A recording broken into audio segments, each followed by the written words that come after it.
எங்களின் உயிரோடும் உணர்வோடும் கலந்து வாழுகின்ற உறவுகள் அனைவருக்கும் அன்பு வணக்கம். வருகிற 21ஆம் தேதி மாற்றத்தை விரும்பும் மக்களின் மாநாடு திருச்சியில் நடக்கவிருக்கிறது. இது நம் இனத்தின் திருவிழா. எல்லோரும் கூடுவோம். தமிழ் பேரின பெருவிழா. வென்று வாகை சூடுவோம். திரள்வோம் திரள்வோம் திருச்சியில் திரள்வோம் தீந்தமிழ் இனத்தீரே.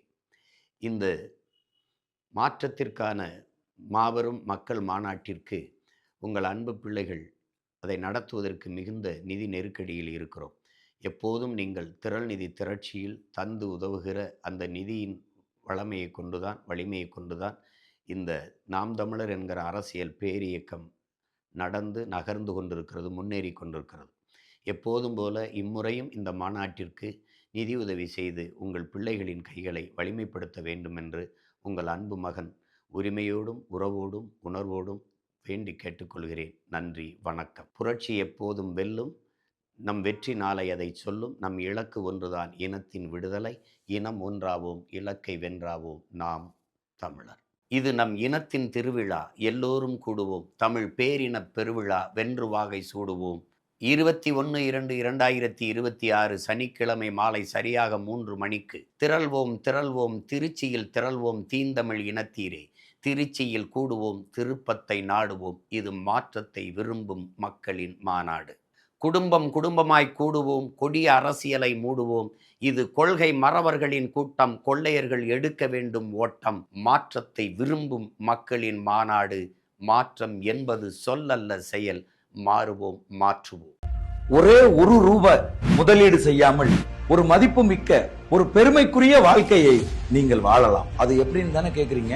அதுக்கு நீங்க செய்ய வேண்டியதெல்லாம் ஒண்ணுதான். உங்கள் வாக்கை யாருக்கு செலுத்துவதுன்னு கவனமா சிந்திச்சு முடிவெடுங்கள். ஒரு சரியான நபருக்கு உங்கள் வாக்கை செலுத்தி விட்டால் உங்கள் கனவு வாழ்க்கையை நீங்கள் வாழலாம். உங்கள் பிள்ளைகளை ஆரம்ப கல்வி முதல் ஆராய்ச்சி படிப்பு வரை இலவசமா படிக்க வைக்கலாம். படித்து முடித்ததும் அவர்கள் படிப்புக்கேற்ற வேலைக்கு செல்லலாம். வேலைக்கேற்ற நியாயமான சம்பளத்தை வாங்கி பெருமை மிக்க ஒரு வாழ்க்கையை வாழலாம். இதுதான் நாம் தமிழர் கட்சியின் அடிப்படை கொள்கை.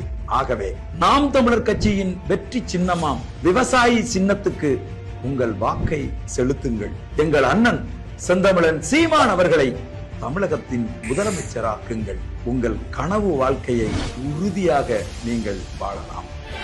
இலவசத்துக்கு நிக்க வச்சா நடு ரோட்டுல, தொடச்சி எரிஞ்சு தூக்கி வீசிட்டான் குப்பம் மேட்டுல. இலவசத்துக்கு நிக்க வச்சுட்டான் நடு ரோட்டுல, தொடச்சி எரிஞ்சு தூக்கி வீசிட்டான் குப்பம் மேட்டுல. வரப்போகுது மாற்றம். சீமா வந்தா தானே தமிழ்நாட்டுக்கு ஏற்றம்.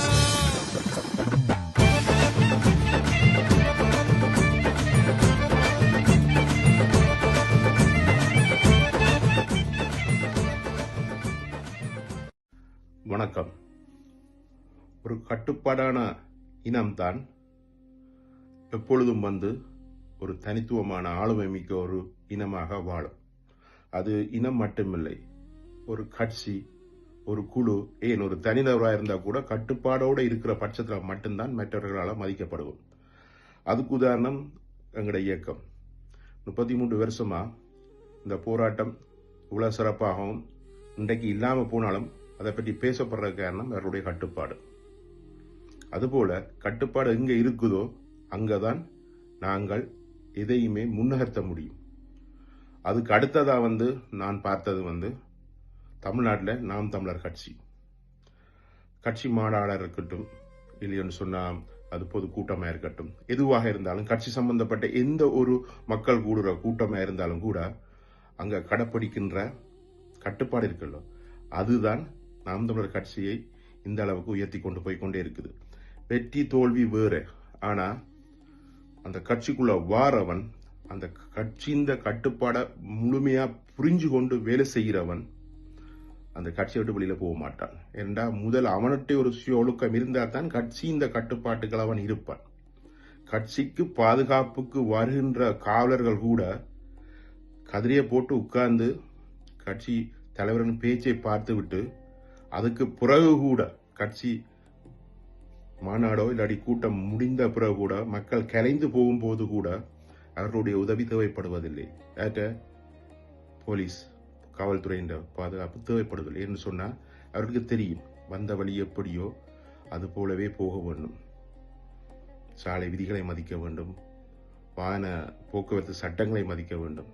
உலகத்திலேயே 2 இடத்துல தான் தமிழர்கள் கட்டுப்பாடோட இயங்கின இடம். ஒன்று தமிழீழத்தில், அடுத்தது தமிழ்நாட்டில். தமிழ்நாட்டில் நாம் தமிழர் கட்சி உறவுகள், தமிழீழத்தில் தமிழ விடுதலை புலிகளுக்கு கீழே வாழ்ந்த மக்கள். இதை நான் உங்களுக்கு ஏன் இப்ப சொல்றேன்னு சொன்னா, வருகிற 21ஆம் தேதி, பிப்ரவரி 21ஆம் தேதி நாம் தமிழர் கட்சி இந்த மாநாடு திருச்சியில் நடைபெறுது. நான் புலம்பெயர் தேசத்தில் இருக்கிறேன்.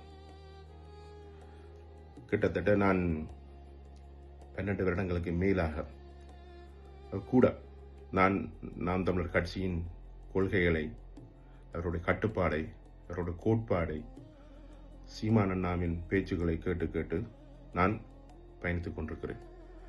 சில பேர் விமர்சனம் வைத்திருக்கிறேன். எனக்கு விமர்சனங்கள், அவதூறுகள் எதுக்குமே சீமானா சொல்லுவாப்புல, எதுக்குமே நான் தலை சாய்ச்சோ இல்லாட்டி அதை கேட்டு தலை குனிஞ்சோ இல்லாட்டி சோர்ந்தோ போற ஆள் இல்லை. நான் கிட்டத்தட்ட இந்த இடுகின்ற பதிவுல எத்தனையோ பேட் காமெண்ட் ஈஸியாக கடந்து போயிடுவேன். அது மாதிரி தான் நாம் தமிழர் கட்சிக்காக வேலை செய்கின்ற ஒவ்வொருத்தரும் நினைக்க வேண்டும். இப்ப உலக பந்தில் எல்லா தமிழர்கள் வாழ்கின்ற நிலத்திலையும் சகல உரிமைகளையும் இழந்து எதிரியாக இருக்கிறோம். இப்போ ஒரே ஒரு நிலம் தமிழ்நாடு. அந்த தமிழ்நாட்டில் கூட தமிழர்கள் எழுச்சி பெற்று விடக்கூடாது, அவர்களுக்கான அதிகாரம் கிடைத்து விடக்கூடாது என்பதில் இவ்வளவு அடக்குமுறைகள், அவதூறுகள், என்னென்ன உலகத்தில் எவ்வளவு மிக கேவலமான மட்டமான வேலைகளை செய்ய முடியுமோ, எவ்வளவு துரோகத்தை செய்ய முடியுமோ நடந்து கொண்டிருக்கு. எதை கண்டும் இந்த வேகம் நிற்கக்கூடாது. நான் புலம்பெயர் தேசத்திலிருந்து என்னை போன்றவருக்கு தான், என்னை விமர்சனம் செய்கிற ஆக்கள் செய்துட்டு போங்க, எனக்கு நான் அவர்களுக்கு நான் சொல்லல. என்னை போன்றவர்கள் ஆதரவாக இருப்பவர்களுக்கு ஒன்றே ஒன்றுதான், இந்த பிப்ரவரி 21ஆம் தேதி திருச்சியில் நடைபெறுகின்ற இந்த மாநாட்டுக்கு, நாம் தமிழர் கட்சி மாநாட்டுக்கு உங்களான ஒத்துழைப்பு, உங்களால் முடிந்த ஒத்துழைப்பு, அது எப்படியோ இருக்கு, உணர்வாகவும் இருக்கலாம், குரல் பதிவாகவும் இருக்கலாம், எப்படியோ இந்த ஆதரவை நீங்க கொடுங்க. நான் சொன்ன மாதிரி தான் இந்த மாநாட்டுக்கு பிறகு எல்லாரும் பிடிக்காதவர் கூட புரிந்து கொள்வார்கள் கட்சி மாநாடண்டா எப்படி இருக்க வேண்டும் என்று சொன்னா. இதுவரை காலமும் எத்தனையோ கட்சி மாநாடு நடந்திருக்கு. இந்த கட்சி மாநாட பாருங்க, மக்கள் தொகையிலையும் சரி, கட்டுப்பாடுலையும் சரி, கொள்கை விளக்கத்திலையும் சரி, இது மாதிரியான ஒரு மாநாடு இனி எந்த காலத்திலையும் நடைபெறாது. அது நாம் தமிழர் கட்சி மாநாடாத்தான் இருக்கும். நாம் அனைவரும் தமிழர், அதனால் நாம் தமிழர். நன்றி, வணக்கம்.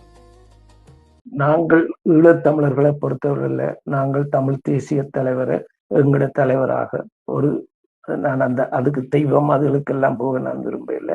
எங்களுடைய மனங்களில வாழுகின்ற ஒரு தலைவராக இன்றைக்கும் எங்களோட மனங்களில் வாழ்ந்து கொண்டிருக்கிறார். நாங்கள் அவரை பூசிக்கின்றோம், நேசிக்கின்றோம், மதிக்கின்றோம், எல்லாம் செய்கின்றோம். அவர் எனக்கு வயசில் குறைந்தவராக இருந்தாலும் அவர் அறிவிலும் ஆற்றலிலும் அவருடைய சிந்தனை அது எல்லாம் அப்பாற்பட்டது. அப்படியான ஈழத்தமிழர்கள் நாங்கள் தமிழ் தேசிய சிந்தனையோடு செயல்படுகின்ற தமிழ் நாட்டு தமிழ் மக்களுக்கு, குறிப்பாக தமிழ் இளைஞர்களுக்கு சொல்லக்கூடியது, நீங்கள் சீமானின் கரத்தை வலுப்படுத்துங்கள். சினிமா தலைவர்கள் உங்களுக்கு இன்றைக்கு நிற்பார்கள், தொடர்ந்து நிற்க மாட்டார்கள். இன்று அவர்கள் அடுத்த முறை அவர்களுக்கு சரியான வாக்குகள் கிடைக்கலன்னு விட்டுட்டு போயிடுவார்கள். 15 வருஷமாக உங்களுக்காக தோல்வியை தழுவிக்கொண்டே மீண்டும் மீண்டும் உங்களோடு நிற்கிறார். எந்த போராட்டம் என்றாங்க இதென்றால் உங்களோட பிரச்சனைகள் எல்லாத்துக்கும் நிற்கின்ற ஒரு தலைவர், அந்த கூட்டம், அவருக்கு பின்னால் திரண்டிருக்கின்ற அந்த மக்கள், அந்த எழுச்சி மிக்க அந்த ஒரு இந்த முறை போட்டிருக்கிற வேட்பாளர்கள் பார்க்கின்ற போது அதிசயமாக இருக்கின்றது. 35 லட்சம் இலங்கை தமிழர்களின் தொகையை விட கூடுதலா. இலங்கை தமிழர்களின் தொகை 20 லட்சம் கூட இல்லை நாங்கள் இலங்கையில. ஆனால் இங்கே 35 லட்சம். இந்த முறை 70 லட்சம் 75 லட்சத்துக்கு மேலே மக்கள் ஆதரிக்க வேண்டும். அது பல மடங்காக உயர வேண்டும் என்றுதான் என்னுடைய விருப்பம், என்னுடைய வினவா. அது நிறைவேற வேண்டும். அதை நிறைவேறுவதற்கு உங்களை போன்ற ஆட்கள் அதற்கு உறுதுணையாக இருக்க வேண்டும். தமிழ்நாட்டு தமிழர்கள் எல்லோரும் அதற்கு உறுதுணையாக நிற்க வேண்டும். இதுதான் என்னுடைய விருப்பம். மாற்றத்தை விரும்பும் மக்களின் மாநாடு. திரள்வோம் திரள்வோம் திருச்சியில் திரள்வோம் தீந்தமிழ் இனத்தீரே.